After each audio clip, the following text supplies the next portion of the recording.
take bits and pieces and you try to make the best life, because what everyone ultimately wants is the best life. But we have to train our brain to think that we are living the best life.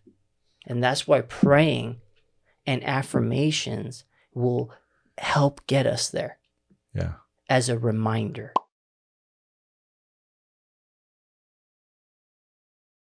Welcome, ladies and gentlemen, to another episode of Purpose Over Pleasure. I'm your host, Alex Payne, and today we have the privilege of talking to a good old friend of mine, friend from college, yes. Mr. Kayvan Danford. Welcome, brother. Thank you. Good to see you. Love the setup you have here, man. It's unbelievable. Thanks, man. Yeah, so cool, man. Like my Tesla painting? Yeah, I love it. Right? I love it, man. Amazing. Amazing. Really cool setup, man. You come a long way. Appreciate honestly, that. Yeah, the panels make a difference. Yeah, for they absorb all the sound. Yeah. But I really mean it, man. I know you're a busy guy. You got a family. Your schedule's pretty crazy. But thank you for being here. Yeah, always make time for my boy. You know? Thank you, brother. Means a lot. My friend Kayvan right here is actually a real estate agent. Yeah. Right, Mr. Kayvan Danford. Yes. He can help you out if you live in LA County, Orange County, Riverside County, and even out of state. You helped me with my house out of state. Yeah. I actually used this gentleman's professional skills, and I still use them to this day with all the real estate inquiries. If you guys want to find him, check him out at Kayvan. That's KAYVAN.real estate. That's your Instagram and your Facebook, right? Yes. Kayvan.real estate. Thank you. Well, let's jump right in, brother. Yeah. So maybe we give the public the little information how we met. Yeah. I actually don't remember. How exactly did we meet? Through a mutual friend in college, right? We had a friend, I believe it was Nathan. That's Nathan, right. We were roommates with Nathan, and Nathan was an avid skateboarder, right? And adventurist, right? Very adventurous guy. He happened to go to UC Irvine, and I was actually skating, I think, on UC Irvine, and ran into Nathan skateboarding, and really didn't know he was going there. And next thing you know, I found out, he lives on campus at one of the, apartments, and so do I. And one night, I guess he brought me over. We got to meet. That's right. I remember that. We got to meet. We started talking, and we connected. Good times. Instantly. Yeah. We've been friends ever since. We're friends ever since. Yeah. I remember when I was trying out MMA, and I'm like, I want to be a fighter. I can do this. And I was training, and I put myself in the gauntlet one night, and I told the I think it was at OC MMA or something like that. I told the coach, I said, hey, I want to try out for the fight team. He's like, all right, show up Wednesday night. So Wednesday night we showed up, and he put me in the rounds to do Muay Thai. And I remember training and getting beat up so bad. I barely drove home, and I called you, and you helped me. That was the day. That was the day. You helped me. You came to my car. You picked me up like a baby. I remember that. You walked me all the way up to my apartment, and you helped me out, bro. I couldn't walk. My legs were swollen from. You looked pretty bad that day, brother. I was pretty bad. You were pretty bad. I remember you had an ice. A tub full of ice. And then you just soaked yourself in there. Your legs were destroyed, brother. They were destroyed. They look pretty bad. Yeah, they were. I've never been kicked like that before. And I thought I wanted to be a fighter until that night. Kicks can do serious damage, like thigh kicks, shin kicks. But that was the night I realized what a good person you are, bro. Thank you, man. You offered help to me right away. I mean, you carried me to my room, for crying out loud. But yeah, you're a good dude. Thank you, brother. I appreciate that. Yeah. Looking out for your friends. Thank you. Yeah, likewise. You always have. You always have looked out for me too, as well. Yeah, barely knew you too, and you still hooked it up, bro, with the love. Hey, man. We used to work out together. Remember, we used to hit. We had a little park. You got me into calisthenics, bro. You got me into calisthenics. That was fun. We had a good little group, Yeah, we used to live at Via Siena, right? Yeah, somewhere there. We have multiple parks, and we'd run that mile to the little to the park, to the calisthenics park. Yeah, to the calisthenics park. You'd make us do muscle ups and pull ups and planks and all that stuff, which was really good. Actually, that was the first time I realized like what a good workout that was. Yeah. I mean, it was unbelievable. That changed my physique, actually. Really? Yeah, that changed my physique. I didn't have a physique. Like, I still kind of don't, but but that changed my like athletic look, you know, because it makes you more, you know, Yeah, it shapes you. shapes you like an upside down Dorito chip. Yeah, Yeah, exactly, it's good. exactly. Yeah, Yeah, well, it was good times, man. yeah, Yeah, we trained a lot. yeah. We did. Yeah, that I was remember fun. one time we trained, me and you trained. It was a few times we trained at night. Remember there was a little park that we had inside the Hmm. living compound. Yeah, yeah. There was just like Just a a little pull-up park. bar Uh-huh. and a push-up bar, and me Yeah. and you would work out there Hmm. at night. And I Yeah, remember you would tell me like about your dreams, yeah, about wanting to be a fighter, yeah, tell about your family. Yeah, that was really. I remember those days. yeah, That was yeah. good times. We shared some good times, man. That was while we were studying too. Yeah, Yeah, studying hard. college. Yeah, yeah, Look at us now, man. yeah. That's crazy. Crazy.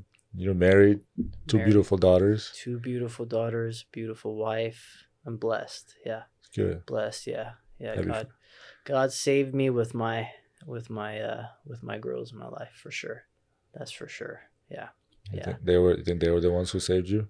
Definitely, my wife was, you know, the biggest role model. You know, and you know, growing up, because I grew up in a very chaotic household. You know, very chaotic household. I'm Persian, Iranian. My parents came from Iran. You know, during the The revolution. Shah regime. Yeah, the Shah regime came over here. They, you know, they met, they got married, and they had a clothing store business. You know, the typical I remember boot. that You in know, downtown. downtown LA, and work, work, work. And my parents were always working. You know, and so had a lot of freedom, but with work came a lot of stress, a lot of fighting, a lot of drugs, a lot of alcohol on my dad's end. You know, and just, you know, just growing up was just, you know, growing up was tough for me because I fell into drugs at a really young age. I saw a lot of things that a 5 year old shouldn't have seen, um, dealing with my dad going in and out of jail, and getting in between my parents fighting all the time, and windows breaking, and just hecticness, you know. It was just wild, you know. My mom was a very, very good lady. You know, she worked so hard her entire life. I mean, so since age 15, you know. My dad worked very hard too, but he was very outgoing. He liked to party, you know. He didn't know what the true value of family was. That's what you know, they worked very hard for us, but my dad could have been done a better job being a dad and a husband rather than, you know, thinking of his own pleasures, you know. And it took, you know, I was following into the footsteps of my father, you know. And it took meeting my wife, and praying for a woman like her.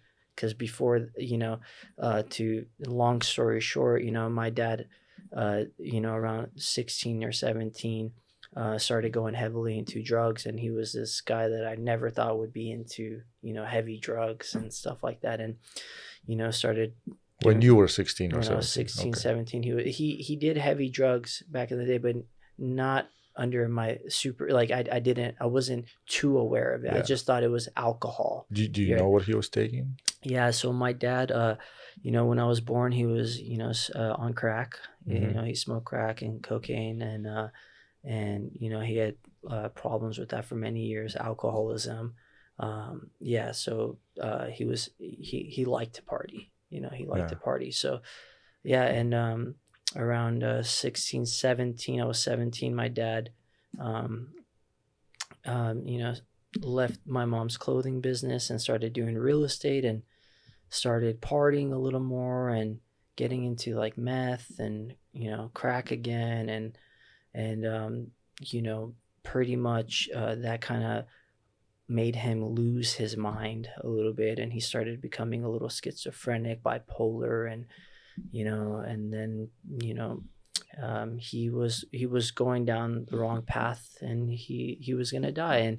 And he knew he was gonna die. He told me he was gonna die, because I asked him 2 weeks prior to dying, like, hey, Dad, you know, why are you doing this? You know, you have mom, me, and my sister. What are we gonna do without you? Like, we need you, you know, we need you in our life. And he said, no, I'm done, Kayvan, it's over. You take care of your mom and your sister. And you know, I sat there crying, and, you know, saying, very upset with him, you know.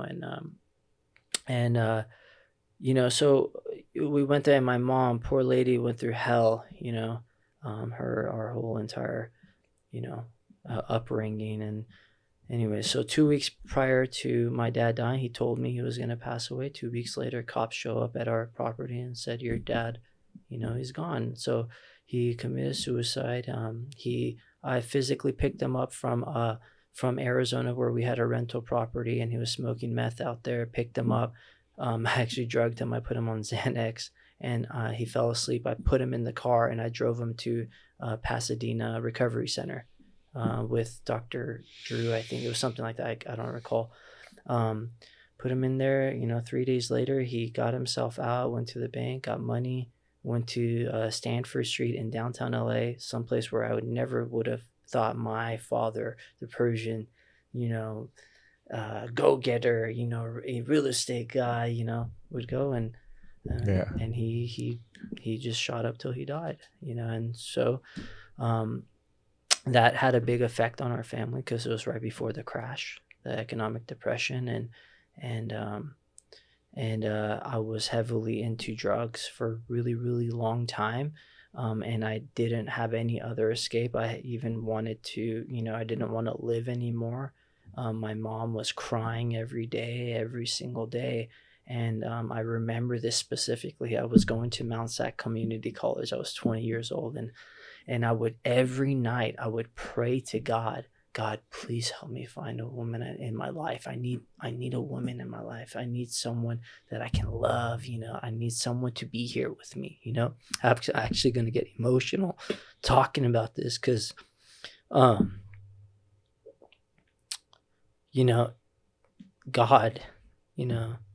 whether he's out there or not, or whatever it is, he has a plan for all of us. Anyways, 1 week later, I met Jessica. 1 week later, I met Jessica, and the moment I met her, I knew that I loved her. I couldn't stop thinking about her. And that poor girl, I put her through hell, for all the way through college when we were at UC Irvine, and all she wanted was for me to be there, help raise our daughter. We had Ava. And I was doing good, though. I was, going. Sorry if I'm all over the place, but Don't worry about that. I was doing good. I was in college, but I was still secretly on drugs. I've been doing drugs since I was, really young age. 10 years old, 11 years old, and I was still lying to her, but for some reason she always stuck with me. I think she saw my heart, that I didn't even know I had, and she was there, and she was there with me the entire time. And so that happened, and went to college, graduated. I was still kind of messed up, and still fighting with her all the way to the age of 27. 27. Then a really bad incident happened for me. I don't want to talk about it. I got in trouble. Yeah. All right. And it kind of changed the course of my life. And I'll never forget this. It was October 31st. Okay. 2015 or 14 or something like that. I'll never forget that. For some reason, this day is really important. That day, that incident that happened to me made me realize, like, I wanted my family more. Right. So I changed my life that day. And I changed the course of the way I think, and started reading books, started getting educated about the mind, about meditation, and understanding why we feel the way we feel, awareness of our actions, accountability, not being the victim, not blaming my parents for the way I live my life or for the way I am, and to show that, hey, I'm still alive, I still have my brain, that no, I can make a choice today, right? Yeah. What choice do I want? Do I want to end up like my dad, or do I want to be the best dad, right? And so that day, I chose to be the best dad. And ever since October 31st, when I was 27, that I stopped. I stopped all the bullshit.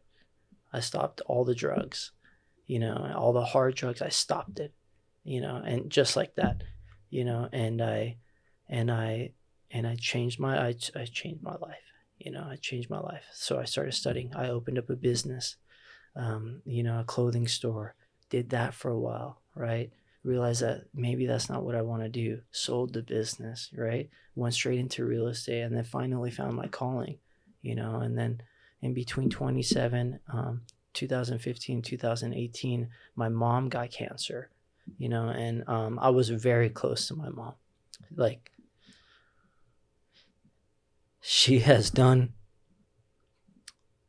everything for our family from child, all the way. She has done everything, and she showed me too, how important family is. And I don't know why I'm crying so much. So good, man. And she that was tough for me. That was tough. My mom's passing was very tough for me. Yeah, but it was good because she showed me like who she lived for. She lived for us, and even till after she died, she was still there, helping out somehow, with the properties, with all this, that. Like, somehow she was always there, and yeah, her strength, her love, the guilt that she put on me as a child, don't do this, don't do that, that always lasted with me. Everything I ever did in my life, I always felt guilty. Every bad thing I ever did, it was because of my mom's voice. My mom's voice was inside me. Kayvan, you can't do that. Don't do that. It's not good for you. This, that, you're going to hurt your family, this, that, so yeah, that happened. And then, after my mom passed away, I decided to buckle down and really start getting my act together, and I did. I got buckled down.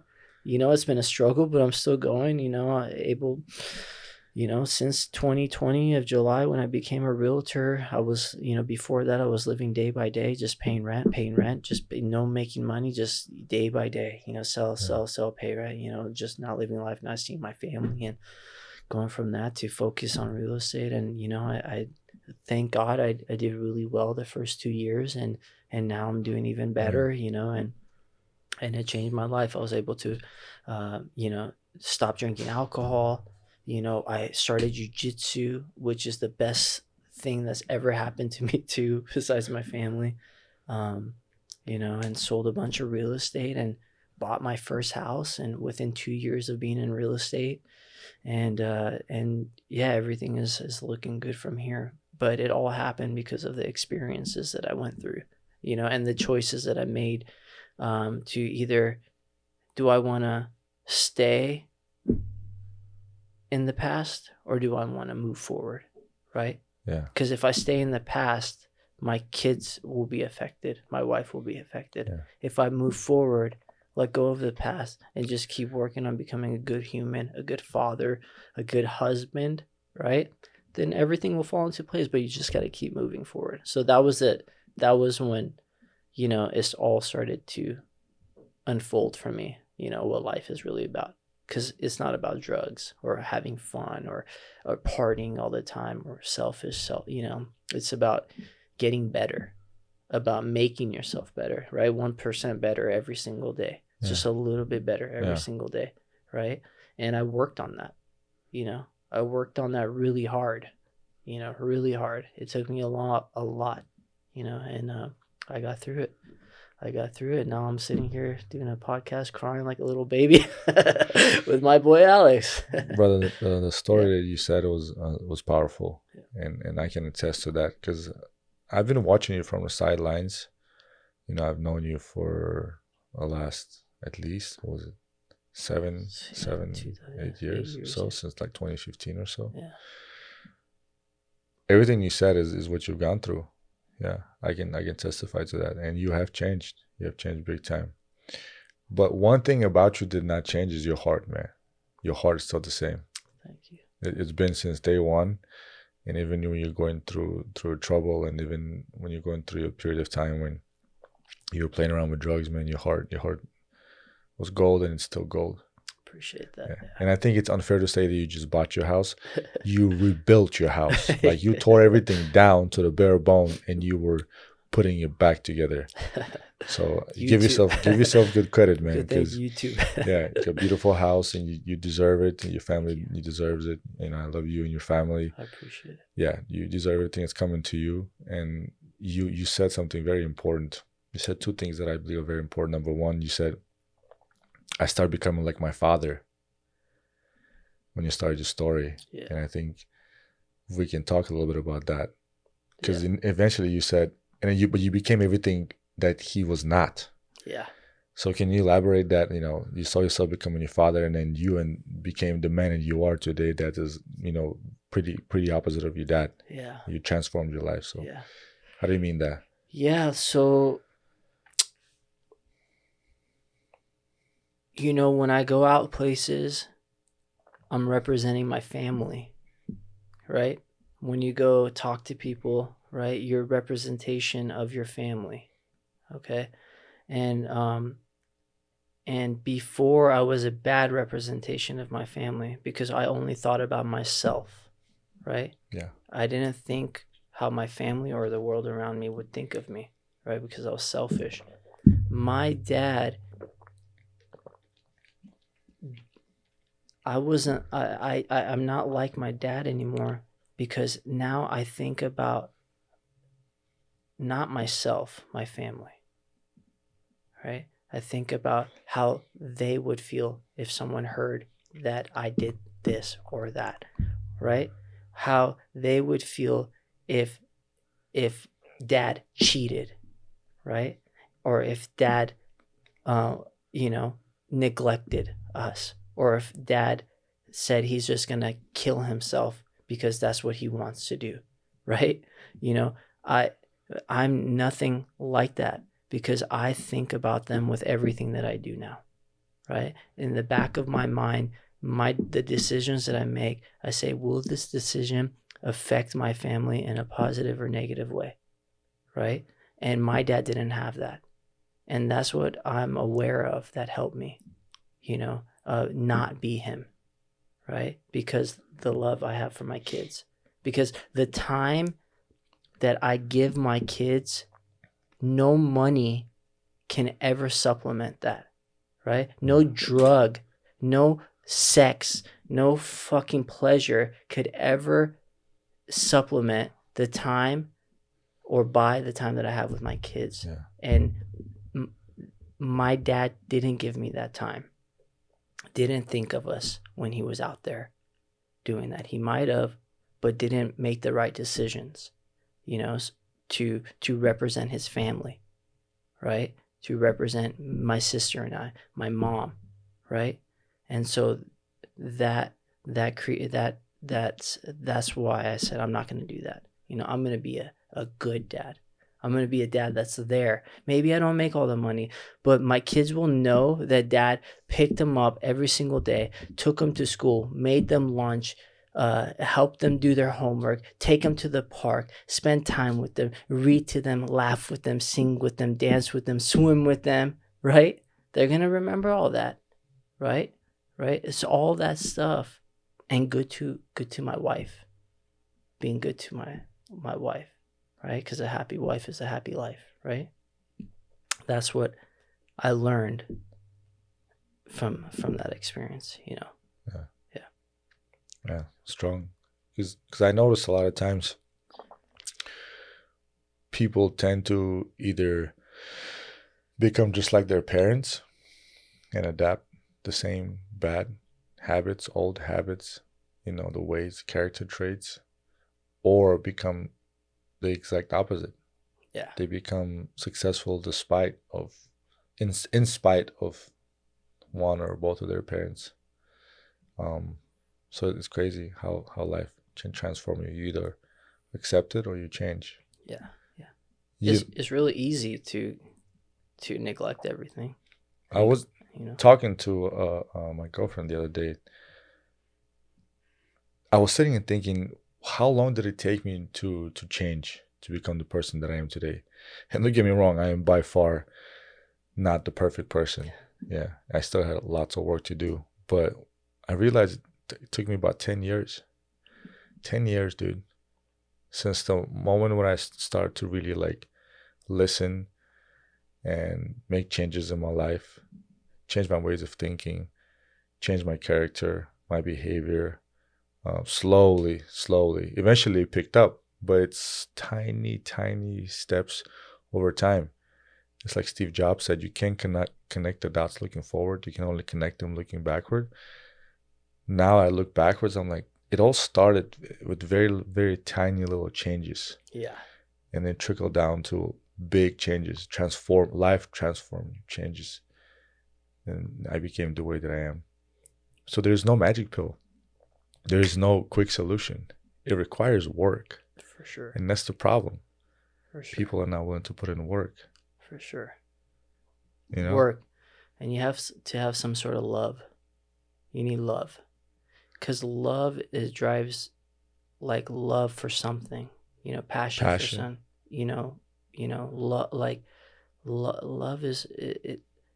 You know, a lot of depressed people don't have too much love, right? They you know, they're missing that factor, you know, and love is a motivation, you know, love for your family, love for the people around you, love for your friends, you know, you can use love as a motivation as well.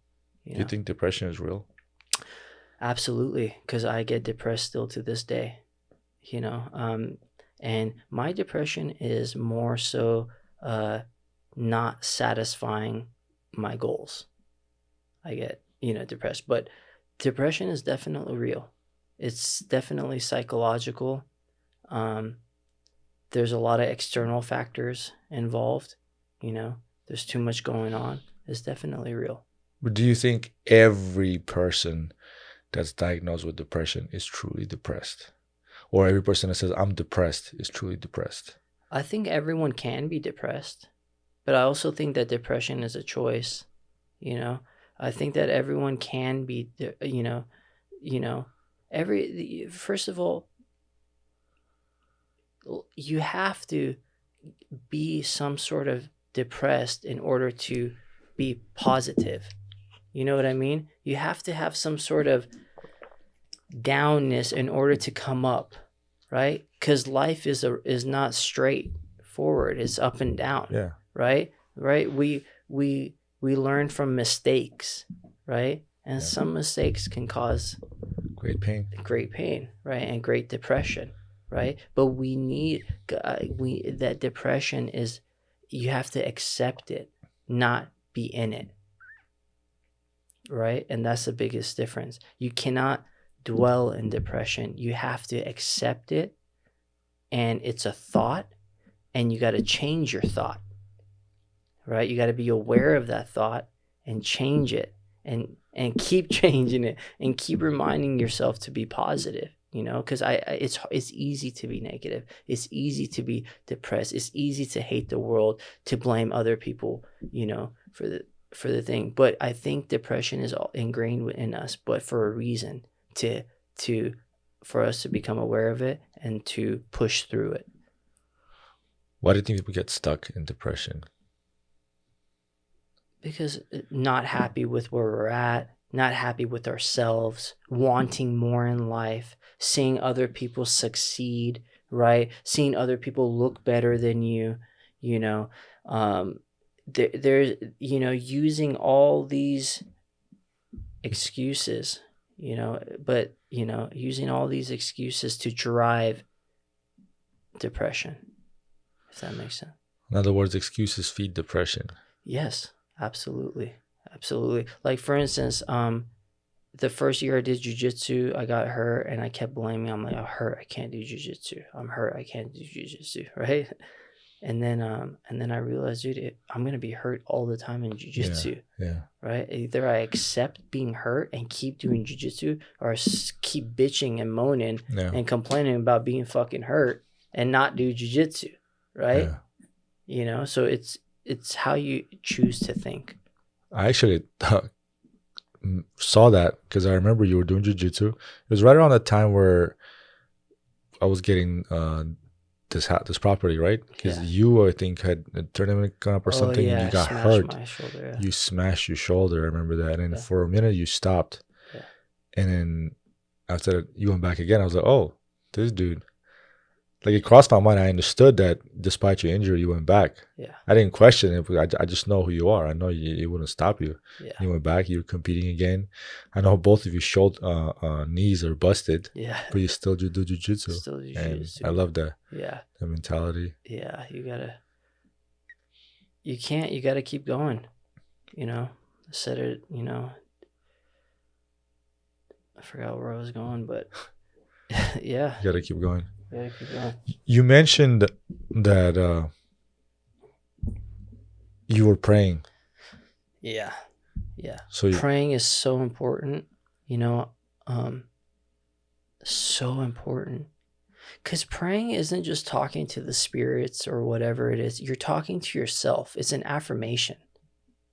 Praying is not just, it's when we sit here and pray, God, please help me with, you know, this, help me become strong, help me become good, help me help the world around me. You know, you're praying, you're changing your thought process, you're putting positive things in there, you're asking, you're changing your energy.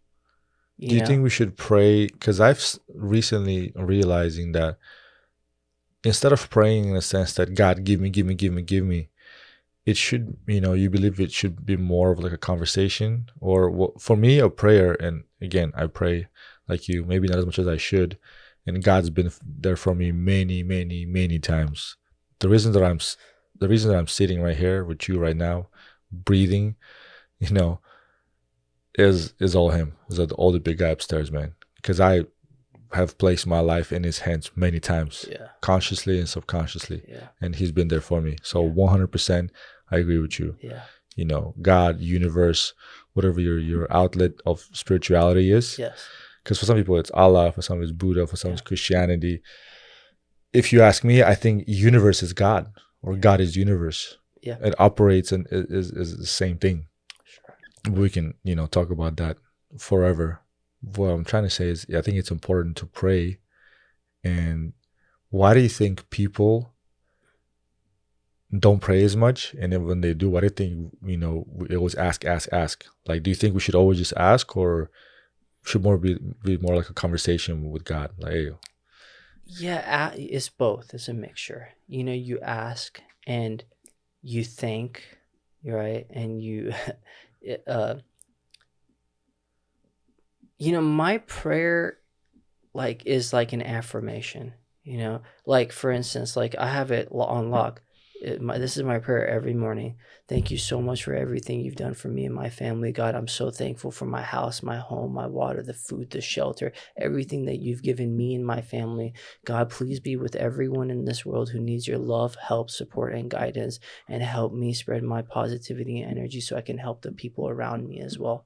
God, thank you so much for everything. God, help me with these next transactions. Help me, be there for my kids. I'm always, it's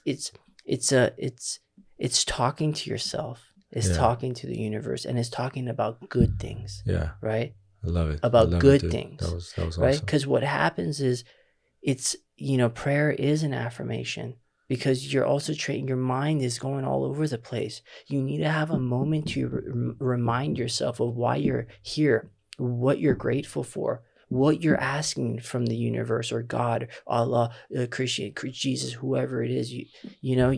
It's talking and it's training yourself to ask for good things, positive things, things that will uplift you, right? Things that ask for help, talk. It's okay. There's no right or wrong, because eventually it will become right. Yeah. And it can become wrong at any time. It can become wrong. But then that's the challenge, right? Nothing is easy in life. No.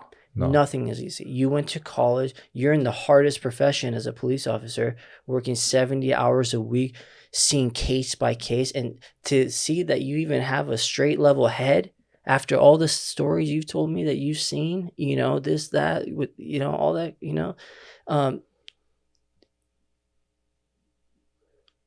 it's a lot.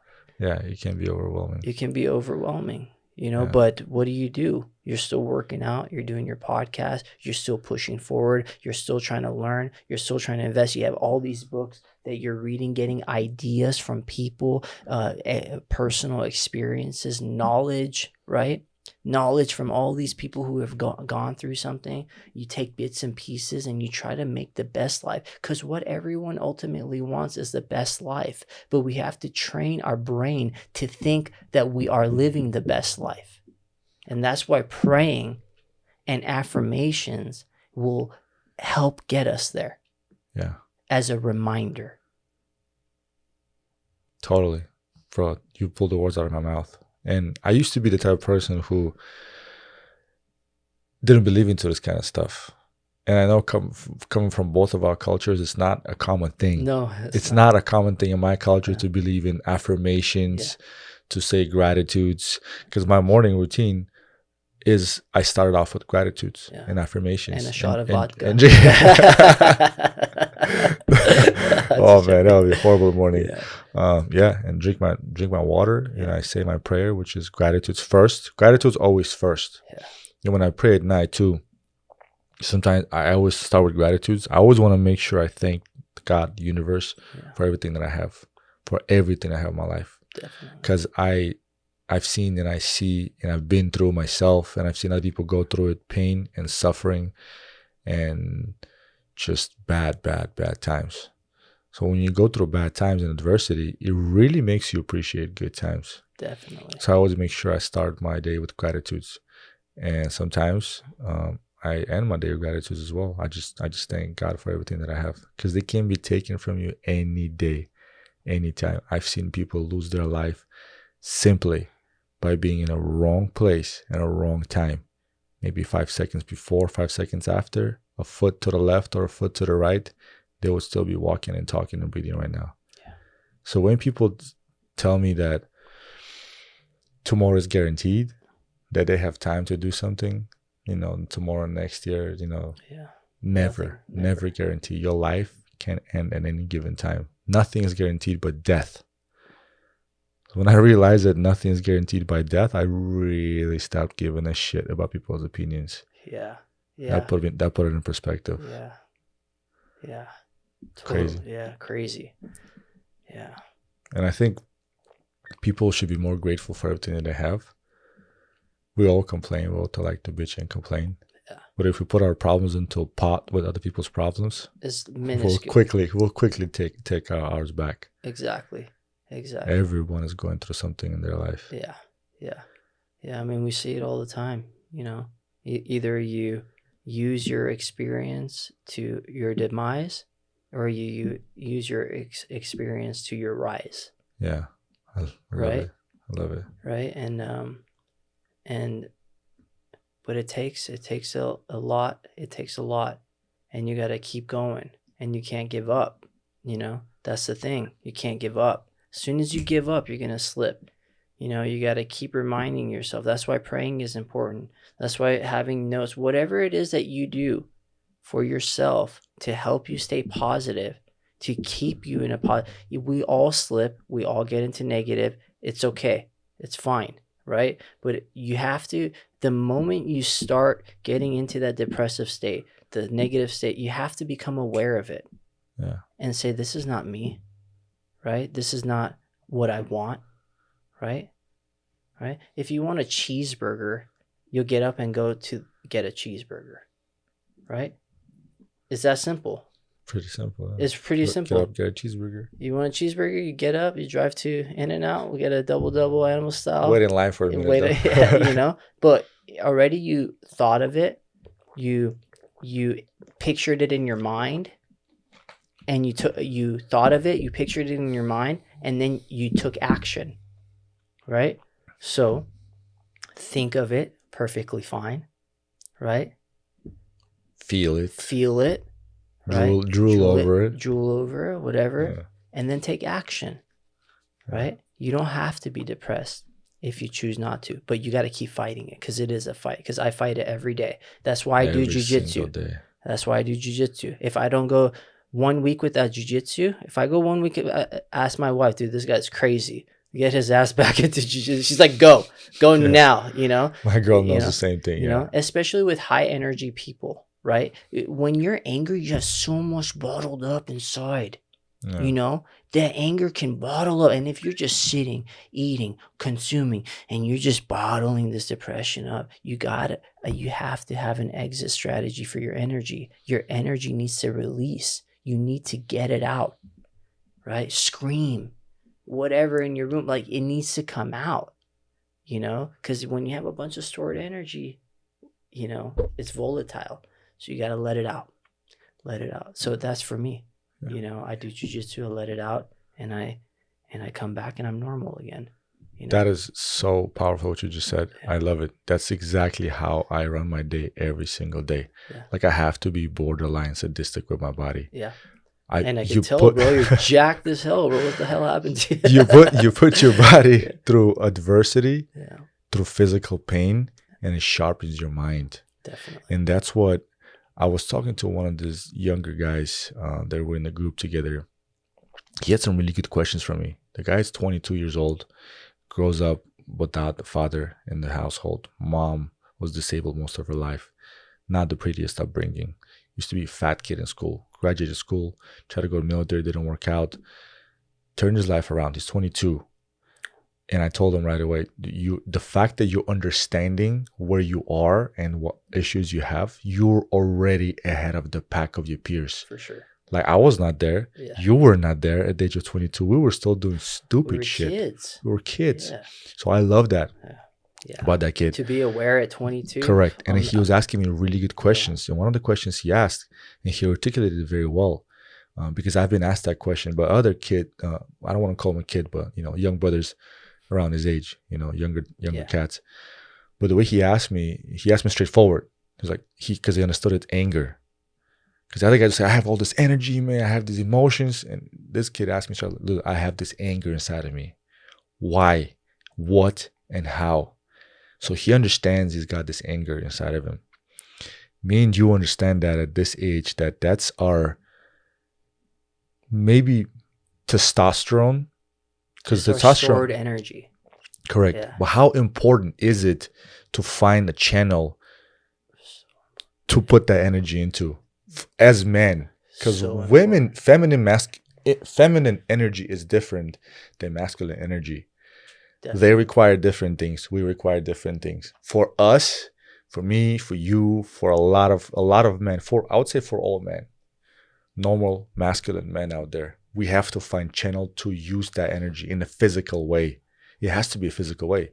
There's no way around it. No. It has to be some kind of physical outlet. It doesn't have to be a violent outlet. For you, jiu-jitsu. For me, it's jiu-jitsu and gym and or running, playing tennis. Tennis, whatever. Yeah. It's necessary. You have to sweat. Yes. You have to put in the work. You have to put in the work. You have to let it out. Why do you think we have that? Why do you think us men, we have that energy, that anger? Where does it come from? Well, here's the thing. I'm not really, I don't know much about this, but I know that back in the day, you know, we're not primal, right? You would have to, men were hunting, right? Out there gathering food, right? Protecting, right? We lost that. Providing, right? We lost that. We got comfortable. We lost that as a society because all we do is, you know, we sit down, we consume. Like there's no manliness. There's no pressure. There's no push to become a provider, a man, right? Where were we going with this? My question was that anger. Yeah. Why do we have it? Where does it come from? Yeah. All right. So anger is bottled up stored energy. Bottled up stored energy. Yeah.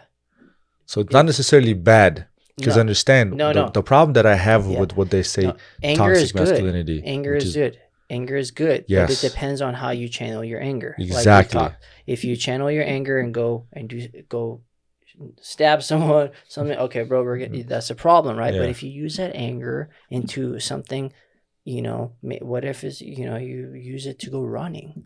I'm so pissed off right now. Go on a 30-minute run. Guarantee you, when you get back, you won't be pissed off. 100%. It's just energy.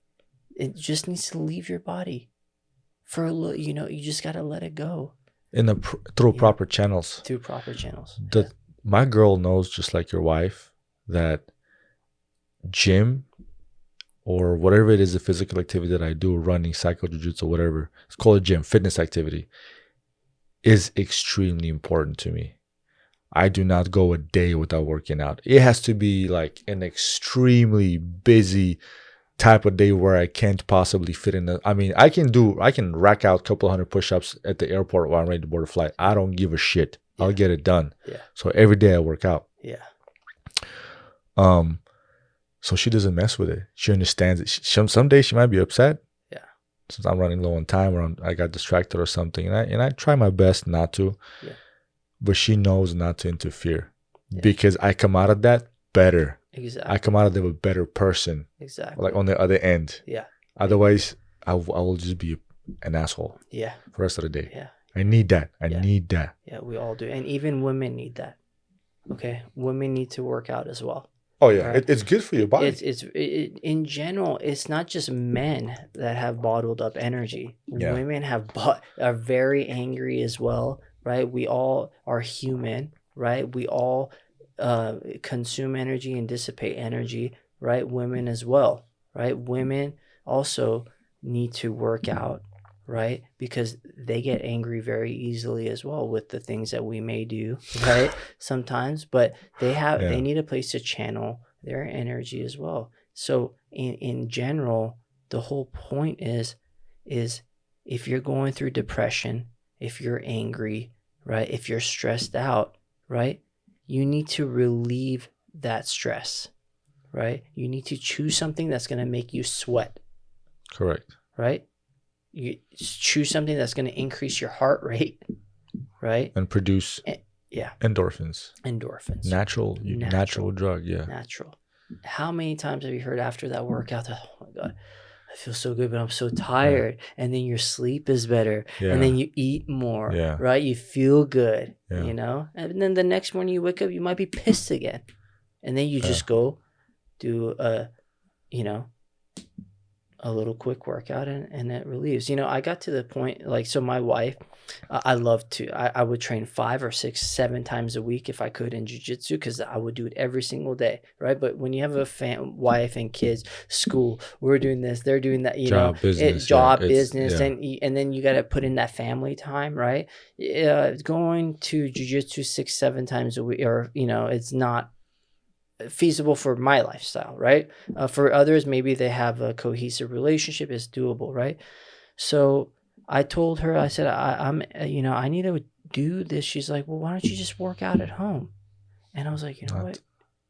I was like, actually, she's right. Why don't I just work out at home, right? If I'm angry, right? If I need to let that energy out, because I can't obviously go to jiu-jitsu every day. Yeah. I can go on my days, but what about the days that I don't go? What could I be doing? So I went and bought a $100 dumbbell set, and that 20 minutes in the morning, every single morning, has just changed the game, So I just need to go to jiu-jitsu to make me happy, right?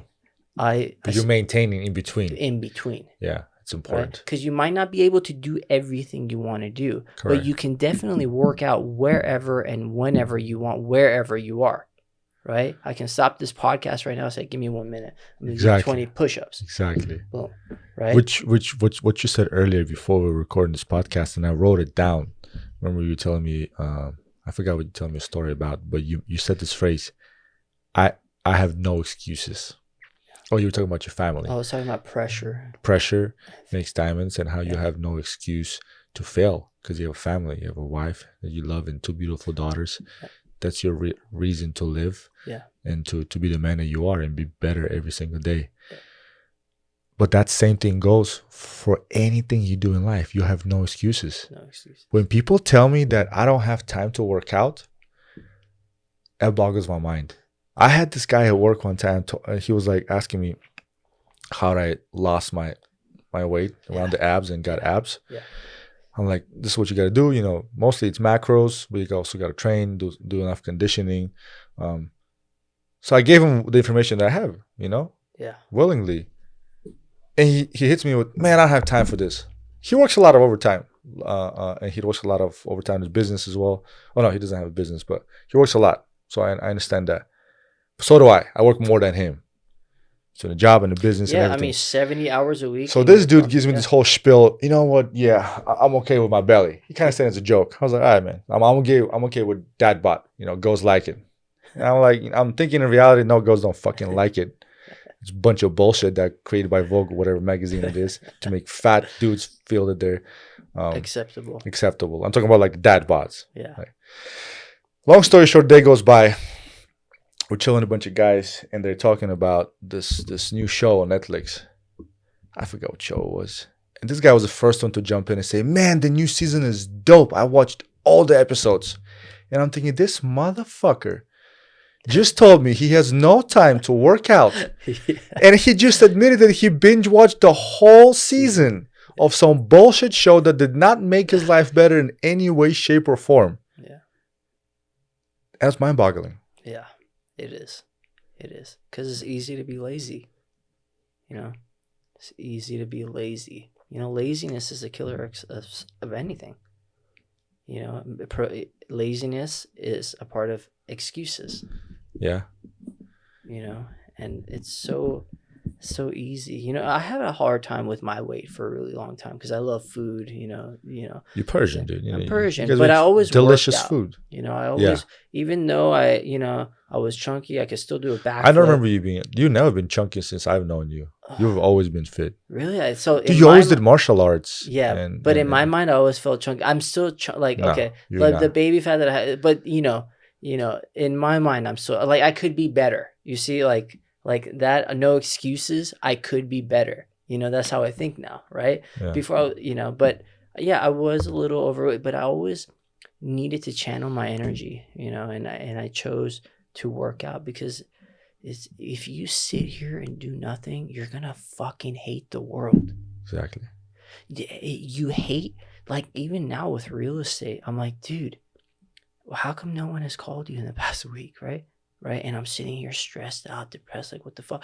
The reason why I was stressed out, depressed, was because I wasn't taking action. As soon as you start taking action, that will go away.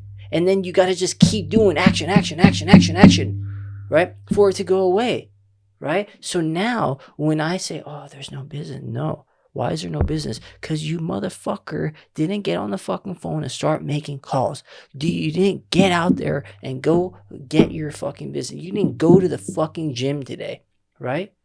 You got to fucking take action, right? The lack of doing is what causes this depression. Yeah. The lack of doing.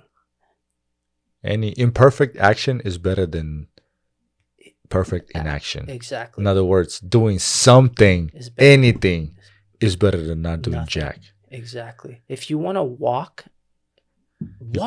Crawl first. You know, and it's really important. You know, it's really, really important for everyone. That's why, this whole. But don't look at other people. Don't look at other people. Comparison is a killer. Don't look at other people. Don't compare yourself, and no more excuses. Pressure. Like my excuse for success is my family. That's my excuse, right? Excuse or reason, you mean? That's my excuse and reason. Yeah. Right. I have to succeed, right? Yeah. And I'm succeeding because of my family. That's my reason. That's my excuse for success. It's your why. It's my why, right? But I'm lucky because I have that pressure, right? A lot of young guys out there, a lot of young women. I mean, what is the crazy number of like 70% of men are like single or some shit like that? I don't know, some crazy number, of and this whole I think idea, 60% of men don't get laid. I don't know what it is, but divorce rates are like 60%. Divorce rates are high, but divorce rates are high because divorce rates are high. First of all, selfishness. Okay, selfishness, because a relationship takes commitment and communication but commitment. Okay, commitment in the sense of, if you fight with your wife, you don't run off and leave. You fight with your wife, you give it a moment, you take a deep breath, then you talk about it. Okay, and then you get back, because otherwise you'll never have a relationship. Okay, you'll never have a successful relationship if you're a runner, if you're running away from the problems. Okay, you have to sit there, talk it through, identify it, stay committed, because if you're not doing that with this person, right, most likely you're not going to do that with the next person. If you haven't tried, unless the other person's a complete narcissist and crazy, you know what I mean? Yeah. But commitment and not running away and facing that fear, of talking through it, of admitting you're wrong, right? Admitting you're wrong. That's the biggest problem, My girl called me out on it today. I don't think I have a problem apologizing. I just joke about it a lot. And I did something today. She was right 100%, but I didn't. You're not supposed to be listening to us. Anyways, long story short, she was right. And when a woman is right, woman's right. She made a comment. I'll take sorry. I was like, all right. So eventually I said sorry. Gave her a kiss. That's how I usually say sorry. We try not to ever escalate an argument to be big. And then she said something along the lines of, you have a problem admitting or saying sorry. And I thought about it, and it's not that I have a problem saying sorry.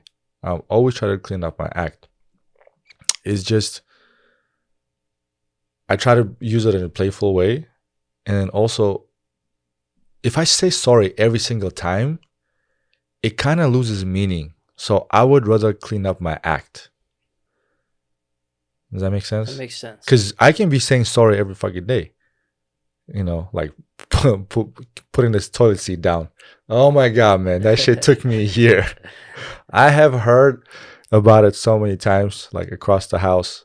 Alejandro. Like, when you're dating a Latina and she says your name loud in Spanish, you better run, dude. Yeah, that's funny. So, but yeah, I think it's just, as a man, don't just say sorry for everything. Just clean up your shit. Yeah. And some things are tough, man. I've lived 32 years of my life of not putting a toilet seat up. Like, it's my toilet, And then here we are living together, and now I have to adjust to that. And, And that's the hard part for relationships. Yeah. For young people, is that adjustment. Are you going to fight over a toilet seat? Yeah. Or are you going to say, okay, you know what? I'm sorry. I won't let that happen again. Is it worth it? No, something's just not worth the fight. It's just not worth the fight, I have a problem with saying sorry all the time too, right? But my sorry is like, I don't want to hear this right now. Let's keep going, because I move forward, and I'm like, you're a problem solver. Yeah, like, let's just get past this. I don't really get annoyed at everything. See, that's where we're different from them. Yeah. Women like to talk about stuff. But we have to take that into consideration, because man, right, we have that thing, but we also have to be feminine in some ways of the communication part, right? Understanding them, listening to them, which I have a big problem, because I'm a very bad listener to my wife, and I'm working on that every day. But because they need to be heard, that's their emotional, natural thing, right? They need to be heard, wanting to be listened to. It's hard. It's hard, but we have to take that into consideration, to have a successful relationship. Yeah. Right? I mean, any woman is loved in primarily 3 ways. I had a whole podcast dedicated to that. It's attention, affection, respect. Yeah. They love the attention. They're different from us. Like, I know her love language. She knows my love language. And I love giving her the attention. And not just by being there, but engaging with her. And I don't always do that very well because I have so many things going through my fucking mind on a daily basis that sometimes she's talking to me and I might check out, and I don't do it on purpose. We all do. I never do it on purpose. Yeah. I always listen to her. I love her, and she says a lot of good things. She's very wise, but some thoughts overpower me. But I work on that. And then affection, I happen to be, I guess, a little more affectionate than average guys because I've gotten that a lot from my mother. So I get my affection from my mother. I don't necessarily need to receive it, but I like to give it to a woman that I love. And at the end of the day, man, respect. You know, just gotta give. Anybody demands respect. Any human being wants to be respected at the end of the day. Yeah. Though I don't necessarily agree with you when you say we gotta have a little bit of that feminine energy. No. Because a man should be able to communicate.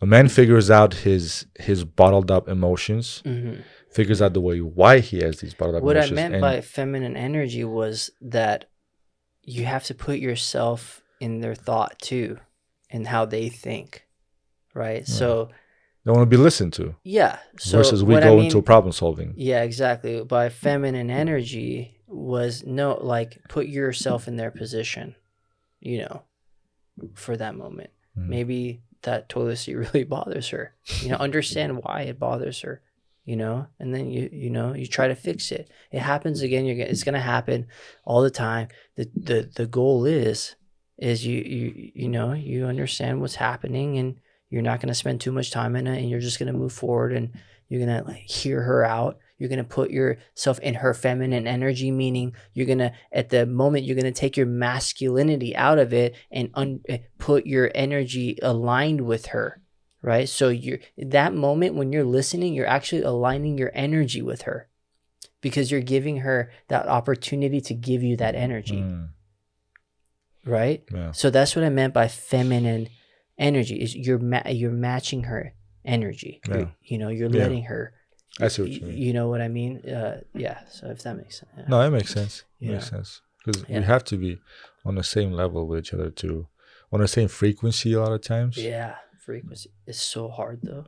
It's very hard, but you just got to keep doing with it. With the woman you love or in general? In general, it's very hard, because us guys, we want to do our thing, we have all this, but if you care about that other person, you have to work on yourself to understand, to listen to that other person, be there. You have to, if you want to make that relationship work. Because you can hear, but not you can listen but not hear. Yeah, exactly. That's what I do all the time. I think all men do that. Yeah, all men do that because in our minds, we're problem solvers. Correct. We want action. Correct. The woman mind is, family,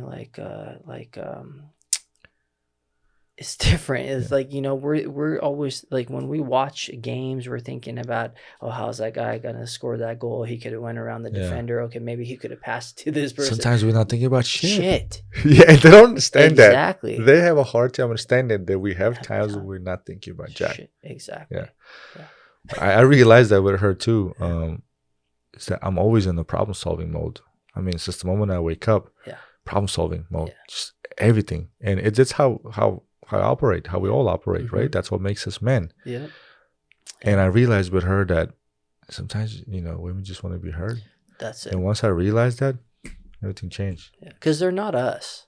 No. And we're all human, but they have different organs. They have different hormones. They think differently. Is that right, sir? Yeah, this might be very politically incorrect nowadays. So I don't give a right. shit about that, man. You're 100% right. I agree with you. 100%. Yeah. We're built different. Huh? We're built different We are for a different. reason. We are built different, but we can't use that excuse to have a shitty relationship. No, never. Okay, that's the thing. But that's not how they think. That's the right girls. Yeah. Well, let me be a devil's advocate right there. Yeah. Because these are the conversations I have with my woman, right? And a couple of times it got heated. And again, not heated to the point where we were arguing. Like we have deep conversations. Part of the reason why our relationship is so successful, I would say. Yeah. I'm not trying to show off. Yeah, is that we we actually, after 1 year of living together, we sat down and we kind of talked about it. We realized we only argued three times. We argued bad 3 times. Wow. Yeah. But we always work on each other. That's really good. Separately on ourselves and then on our relationship. But I digress. What was I saying? Yeah. What I was trying to say is, do you think it's important to have to... Oh, that's what I was saying. I apologize. Guys versus girls. High value men versus high value women, right? The man's sexual peak value is later in life, like 35 to 45, right? Mm-hmm. Woman's sexual peak value is early in life when she's young. Mm-hmm. I think it's like 18 to 25 or so. There's a lot of successful men out there, and I have a handful of friends like that. Okay, one of my mentors, some of the guys I do business with, some of my friends. And quite frankly, I myself was that way before I met her. We have to work hard for a long period of time to develop ourselves, to become the high value man, to become a man. I don't like calling high value or that, but whatever. For the ease of this new generation understanding, it's called a high value man, right? Takes years. We're not just going to be invited to a party on a yacht because we have a pretty fucking face. Yeah. No. We're better off establishing ourselves and buying a goddamn yacht and then throwing the party, right? Just because I put some makeup on, and I got a pair of tits and an ass, no one's going to invite me anywhere. Yeah. Right? I'm a man. So we have to put in all this time and work and hard work and dedication and discipline, right? To achieve things in life, to achieve certain status. Yeah. But what comes with it? With status comes women. Many women. You develop yourself. Let's not even say, okay, you're not even a top G. You're a man. Develop yourself as a confident, competent, masculine man. Women will come regardless. Like, I didn't realize that up until the point where I just made myself into the man that I am. I had no problem with women. Yeah. So I say this to say that a lot of guys out there get a lot of chicks. Not bad guys, not some douchebags, just a handful of friends of mine. I'm sure you have friends like that too. Mm-hmm. Good guys, but they don't want to even settle anymore. Because why? Because they have so many women. But also, the other side of the medal is that they've worked for everything that they have now. So that's kind of like the benefit of all the hard work. The 20s and sometimes even the 20s and 30s, all the hard work. And now they have the cars, the houses, the women, the status. Yeah. So in other words... But does all the women really bring happiness? Because if they have all the cars, all the women, and it's just all this material sex shit, is that really happiness? Very good. Huh? Very good. Is that really happiness? That's an addiction. It's hard to quit it though.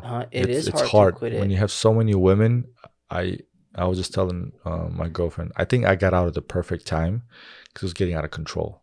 Yeah, I was wasting my energy left and right on That's stupid things. It's going to waste your energy, and it's going to bring some negative shit into your life. Definitely. Okay. Definitely. Because one woman you sleep with may be very positive, good energy, but the next woman could just suck your energy. Yeah.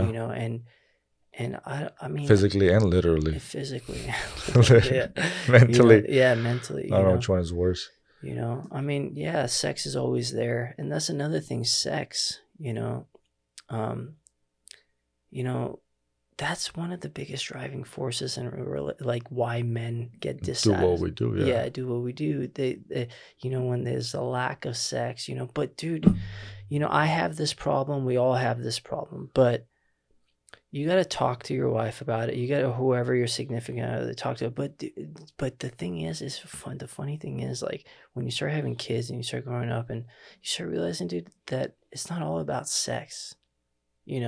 Like, you're gonna fight. You like, what? Sex makes you the happiest person, the best person in your entire life. Yeah, I had sex, I'm gonna be the best person. No, dude. No.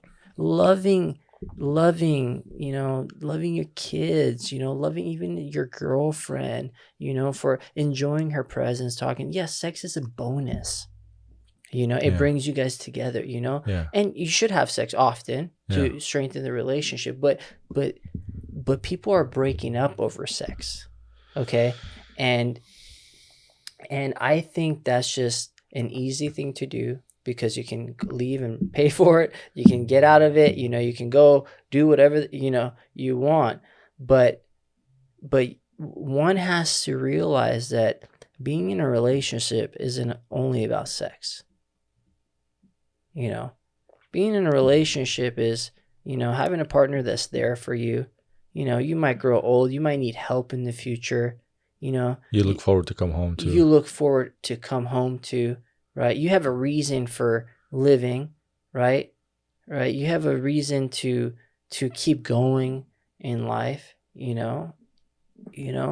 So, all these younger guys are, sleeping around, and all these younger girls, getting guys for their money, I got fortunate. I was broke as hell when Jessica met me.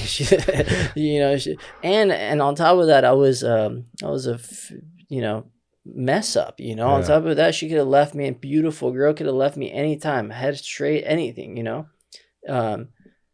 Stuck with me, but I always made it about that, about the sex, and then I realized, dude, that's not how you're gonna live a good life. Because that's only a part of living a good life. It's not the whole thing. You know what I mean? Beautiful. That's powerful, man. Yeah. So. But a lot of guys. But remember ourselves when we were that age, dude, our 20s. Yeah, that's all we think about. Yeah, it's all we thought about. But we're growing, and there's so much out there. And then you have TV, you have this, you have internet, you have everyone doing this, that, getting in shape. It's just wrong. But I think the social media definitely corrupted the fabric of society, and so did OnlyFans. For sure. Because now we have this whole entire generation of young men growing up, and they completely shy away from social face-to-face interaction. Like 60% of dudes don't get laid, man. And then they rather go and watch porn and jerk off and pay OnlyFans. That shit made like $8 billion last year. It's ridiculous. That means there's $8 billion worth of dudes out there. Primarily, there might be some women too, sitting and paying these hoes just to see them do some webcamming, live stream, whatever. $8 billion worth of dudes. And that's sad. How do they expect to go out there and find women and interact with them and possibly get laid? At the very basic instinctual level, fine. Let's just say they want to go out and get laid. Okay, not even look for a relationship. Let's just settle on that. How are they supposed to do that when all they do is they sit over, look at the screen, pay for some ass, and then masturbate? And they're not gonna get laid. And then they produce all these toys, all these sex toys, all these like dolls, and as IA now being introduced to it, it's crazy. Yeah. Like we're a dying breed. Because it's not humanistic. No. You know what I mean? We lost that human touch. Definitely. With technology, with all this. You're getting dumber. Yeah, we're getting dumber for sure. And we're just overloading our brain with information. I mean, look at everything you see online. Like all the YouTube videos, like the influencers brings a hot girl to work out, or it's all always about bringing sex for attention. It's always been like that ever since the back in the day, advertising, they put a woman on a cigarette thing with the red bra and marble light. You know what I mean? Like it's always sex sells, right? Always. But the whole thing is our whole culture has become about sex, right? That's the problem, right? And there's more to life than just that, right? But these young kids are being fed that through the social media, through the internet, through the phone, through videos, the accessibility, but it's not, life isn't about sex. But that's why, like, I found that out after I had my kids, after having sex, right? Having kids, right? No, but and then having two daughters. Changes you. Yeah. Having two daughters was like a big difference for me. Like, I'm like, oh shit. Even like, every now and then you come across like a thing on the thing, but then like you're like, fuck, like, oh, that could be my daughter. So I'm like, shut it off, but that's because I'm aware of that. I don't want my daughters to end up like that. You know what I mean? But I don't know where I was going with this again, but yeah, you know, back in the day, they used to talk for hours before they even had sex. Dude, yeah, You know, you remember would drive the up to a dates? mountain Yeah, and watch the view yeah. and talk and The let's hold sunset, hands, a Sally. coffee date or tea Yes, date or you know, something, get to a know movie someone. date, You know, go out to a park or something, and yeah. eventually, you work your way. Now it's Tinder, But it's hard. It's an addiction. sex. Yeah, Yeah. you I know. think it's because it's become so easy. Yeah, So easy. yeah, The hookup culture. yeah, I mean, look what happened during COVID. I mean, I'm guilty of that. I've used dating platforms. I yeah, mean, I had a great time, but thinking back, it's very destructive for your psyche. for sure. It was no Netflix and chill. It was straight chill. This is like, because there's nothing in between. Everything was closed. Because people literally were hooking up just for hooking up. They're Yeah, like, I know, that everything's closed. It's COVID. So we both know how this is going to end. yeah, And that, if you don't think about it, it's disastrous for your psyche, exactly, you know? exactly. What you focus on expands. Yeah. Okay, What, so and what you this water is grows. yeah. What you okay? So like what you focus on expands. Okay, and this is really important. Okay, this is like the most important. This is one of the most important things that I ever learned through the past couple of years of Audible and listening to books, and you know, what you focus on expands. So if I'm sitting home watching porn every single day, right, jerking off 2 times a day, 3 times a day, and I'm just watching it every single day, what do you think is going to be in my mind thinking the majority of the day? What am I thinking about? Porn, sex. Porn. So if I'm thinking about that, did I just make money? No. Did I just get my workout in? Nah, right? Am I doing anything to improve? If your mind is only on sex and porn and this, that's all you're going to create for your life. Yeah. And you're getting it. You got it on OnlyFans. You got it on the whatever the sites are. You got it. It's right there, and you're gonna get it. It's if you apply the same aspect to what you want, like success in life, right? Unstoppable. Right? Which is very hard to do because of all the external factors. But if you could somehow change that thought process, change your focus on what you really want, right? And think of that more often, then that's what you're going to attract in your life. Manifest it. Manifest it. But what you think about, like that, for example, if I thought about an In-N-Out burger right now, I can get up right now and I'm going to go to In-N-Out. And that's how strong our mind is when we focus on something. If we want that burrito, we'll go get that burrito, right? So my mind used to be only about sex, okay? But then I started filling up my mind saying, oh wait, I'm only watching videos about this, those bad videos, whatever, right? But why don't I just watch some more real estate videos? And just watch real estate videos. And only watch real estate videos. And every single day, think about real estate, right? That's for me, right? Every single day, think about real estate. Oh, maybe I could sell 10 homes this year. And if I'm thinking about selling 10 homes this year, what's going to happen? You're going to sell 10 homes. Or I'll get close to it, right? I'll get close to it because on my mind, that's all I thought about, right?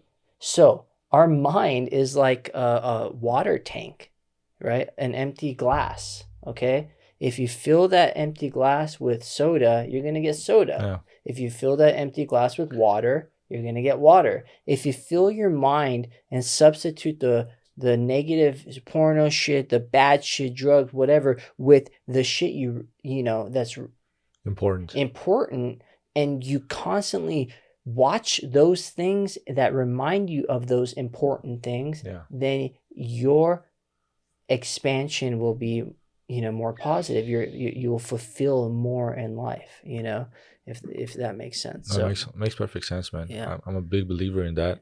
I've seen it happen to myself. A lot of successful people that I listen to, including my own mentors, that's what they do. And I think the hardest part is what you're referring to is also training your subconscious mind.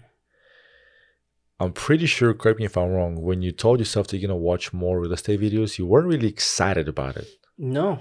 But you trained your subconscious mind to be excited about it. Same thing like with workouts, for example. Yes. You might dread them, but you can train your subconscious mind to want them. Yeah. That's the thing that people don't understand. And I'm a late bloomer to the same concept. You can have control over your mind. Yeah. Your mind doesn't have control over you. I wish I knew that in my 20s. Yeah, me too. But I wish we both did. Yeah. But it takes a lot of work and it takes time It does. to shift your mind. Yeah. The biggest life-changing thing that I did for myself is choosing to be happy. I hate negativity. I avoid being around negativity or negative people. I place myself into places, situations, areas, times, experiences that are happy. Because misery loves company. For sure. So fuck your negativity and your misery and all the bullshit you constantly talk about, the same shit all over again, this and that, and is this fault, is that person's fault. Fuck all that. Yeah. I choose to be happy. I made that decision little by little. Yeah. And at first you feel guilty because then you had to separate yourself from people. And it's usually outward in. It's easy to let go of the ones that are further out. But as you come closer, close friends, family, immediate family, that's when you're like, wow, this is hard. But this person is directly influencing my state of mind. For sure. My emotion, my energy. Definitely. And that's a challenge. That's a challenge. Yeah, definitely. And to piggyback off that, right? So, you know, watching stuff and, making your mind consume different things, right? That's very important, right? Like, switching from whatever the bad videos to watching real estate videos, right? Now that's good. You switched what you're watching, you're consuming, right? If you can change that. Now, like you said, who you surround yourself, right? Okay, this was like the biggest changing. I know I had like 6 biggest changing factors, but this is this is perfect. Go ahead, brother. Okay, when I had my clothing store in downtown LA, right, I was doing well. I was doing good. I was selling every day. I was actually building a name for myself. I was, doing that. But I had a clothing store in downtown LA, and what did I do? I talked to all my neighbors. Every single day I talked to someone, and this person would say, business is bad. Business is shitty. There's no customer. Look at these fucking people. This and that. Downtown is done. This, every fucking day I'm around fucking people who do not want you to succeed, that feeding me bullshit about why business is bad for them, right? And I'm consuming it, and it's getting in my subconscious mind, and I'm thinking about it because I'm surrounding myself around these fucking negative ass people, right? So I chose to get out of my environment and put myself around people who are succeeding.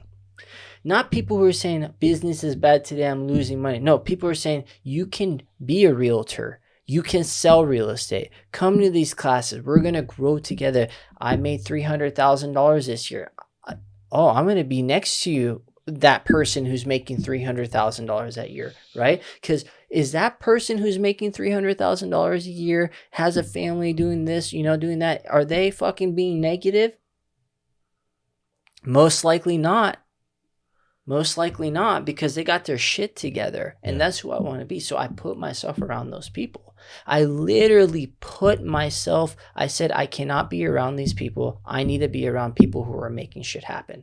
And when you start putting yourself around those people, around those good people who work out, who do jiu-jitsu, who are cops, who are friends, who aren't drinking as much, who aren't smoking as much, who aren't doing this, then you start becoming that type of person. right? Yeah. Then when you start becoming that type of person, then you start making little changes to become a better person. And then you start making more changes. And then you still hang out with these awesome people that are doing good. And you just keep growing. But who you surround yourself is who you become. If I'm you chilling with my homies, blazing a blunt every single day, I just want to get high you know, I'm going to be that person. I'm going to be a stoner every single fucking day, blah, blah, blah, blah, blah. You know what I mean? That's who I'm going to be. You know, so choose your friends, Choose your surroundings. choose your surroundings, choose where you want to be, right? Get away from the TV, get away from the YouTube, the cell phone. You know, I have a time thing on my phone now because I even started realizing, you know, I'm spending 3 hours a day just on social media, you know? Yeah. And if you multiply 3 times 7, that's 21 hours a week on That times social 4, media, right? and then times 12. Right? But what am I doing? I'm only consuming fights and real estate, right? Okay, that's fine, you know, but it's still too much. Yeah. You know, it's still too much. So I put a timer on my phone because we all have these problems. All right? We all have these problems. I put a timer on my phone, and every time it reminds me, you know, the screen monitoring thing. Yeah. You know, and then you switch it up. I put the limit on The my limit too. Instagram, the Yeah. 1 hour. Yeah. Now with the podcast, I do end up going over that 1 hour every day. On my business, with the business and stuff, and you know, with the business pages. But yeah, just limit that. Limit that, you know. But it's hard. It's so easy, so accessible. But you have to get up and move and put yourself around those people. Make sure you're, you know, you're doing that because that's all a part of change. What would you what advice would you give to young guys, let's say, who find themselves in situations in life similar to yours? You know, how your dad was, his passing, your mom's passing, you know, having the responsibilities of the family on their shoulders. I mean, everybody has problems out there. Everyone has. Everyone. There's always someone with a worse problem. Of course, of right? course. I would rather have the problems that I have right now than the problems than that I had having before. Francis Ngannou's problem. You know Francis Ngannou? Yeah, of course. UFC. That guy's story is phenomenal. He's out in the sand dunes every single day. No birthdays, no nothing. Cross the desert, dude. Cross the desert. Envision. Said, I'm not going to live this life. He was in a freaking slave community mining, you know? And he got out of it with will and with focus and vision and determination. We all have it. We all have this, right? But we have to choose to keep focusing on that. Like Arnold in his new documentary, when he said, as a kid, I saw these pictures and I wanted to be there. I saw it. He felt it. He felt it, you know, and he wanted it. You know, that's the thing. We're so confused. We don't know what we want. You know, we don't know. We went to college. Got my bachelor's in science degree. What'd you get your degree in? It's also science. You became a police officer.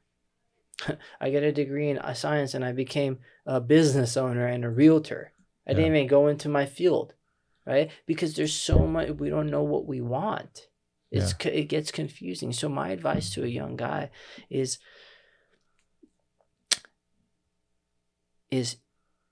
if you can, right, with whatever situation that you're in, is find someone that you look up to, a good person, a mentor, or someone that is a friend, and try to put yourself around that person somehow. Find someone where you can feed off their energy, off their positivity, someone who's living a good life, you know, so someone who can be a little example for you, a role model, if you can get into that. Or if not, if you're in a tough situation, go work out every fucking day.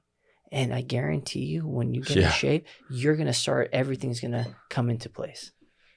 No, don't worry about that. I just pressed it. Yeah. Right. Everything's going to come into place. I love it, what you said, man. You know? I love it. Finding mentors. Finding the right mentors. You have a mentor? I got lucky with my mentor, Hector. Love that guy. Is your real estate mentor? Yeah, it was meant to be, bro. I mean, meant to be. What is it that what are the character traits that attracted you to him? So first of all, I didn't know. Well, so I got into this mentor program, and he put me with this guy Hector. He didn't even answer my email. I'm like, what's going on here? He's like my mentor, right? But then one day, got to meet with him, and found out he's a black belt in jiu-jitsu. Huh. He's 52 years old. Black belt in jiu-jitsu. Wow. He's a Impressive. family man. He kind of lived a similar life I did, Really? and he's been a successful agent for 20 years. Took me in, saw my motivation and my hunger, and taught me $1 million worth of advice, for free, and took me in because he saw my motivation as well.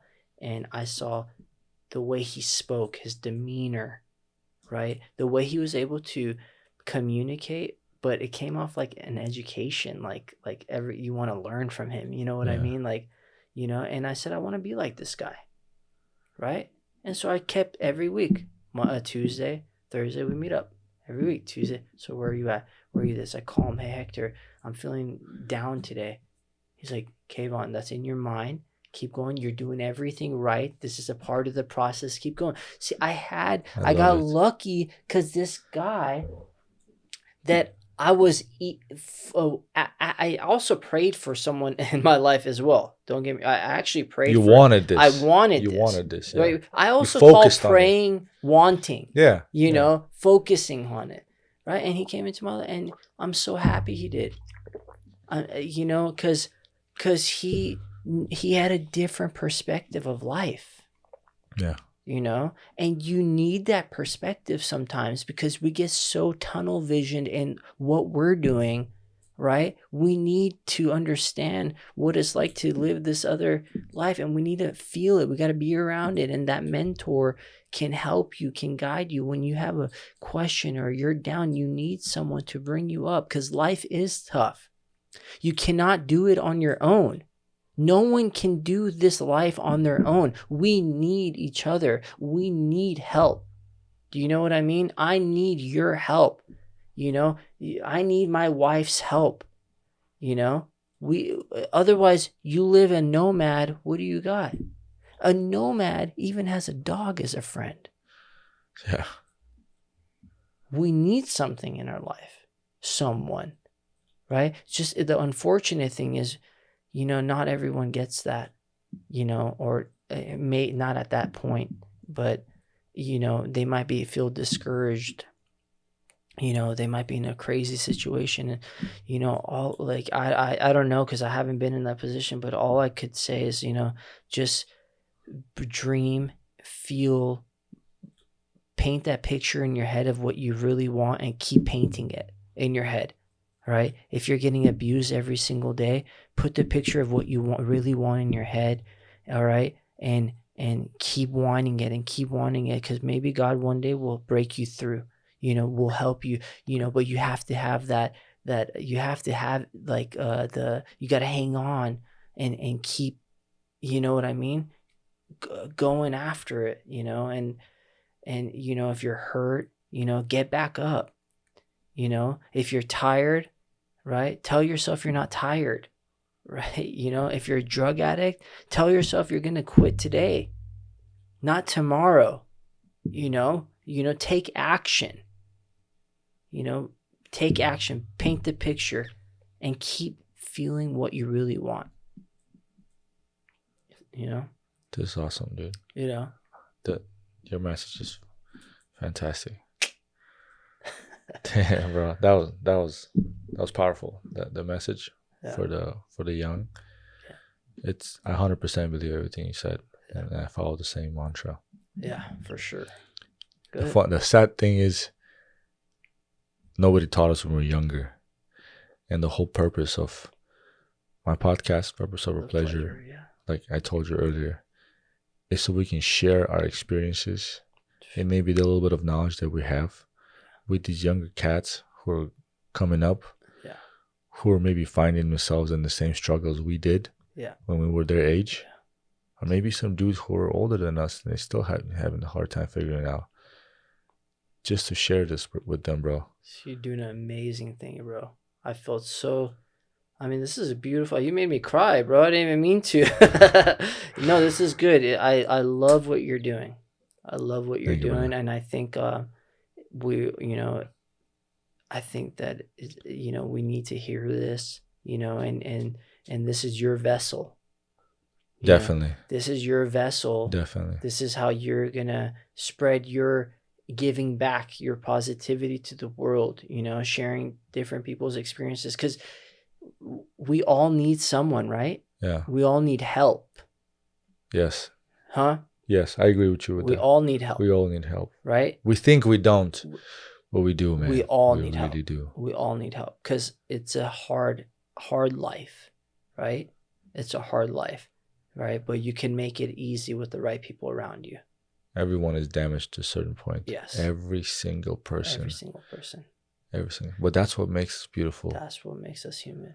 Beautiful. I think realizing that everybody in their life at one point or another will be damaged by life, will be hurt by life or circumstances, it will happen. But the difference is where you come in and you choose what to do with it is what makes you successful or not in life. We're all going to be hurt by life, but you're going to use that as an excuse, or you're going to use that as a reason, as a why to become better. You clearly demonstrated that in your life, and that's why, one of the big reasons why you're here. I wanted you to share your story because I've seen you go through the struggle, and I've seen you come on top, and I've seen you get down.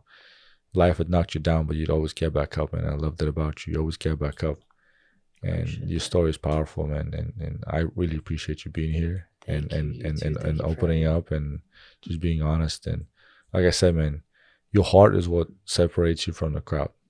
Like, never change that thing about you, man. As I always loved about you, and love you, bro. Always will. Yeah, you're the man. We should do this again. Sure. Let's do it. Yeah, this was awesome. Thank you so much. And just so you guys know, again, it's my friend Kayvan Danford, the best real estate agent in Los Angeles, Orange County, San Bernardino, across the nation, any state area. And you guys can find him at Kayvan.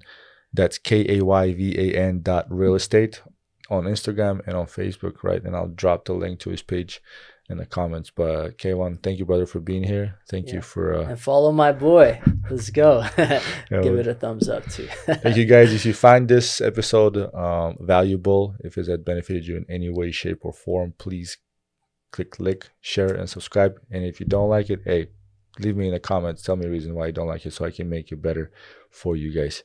Thank you very much for listening, and I'll see you guys next time. Cool. Thank you. Amazing. Thanks, brother. Thank you.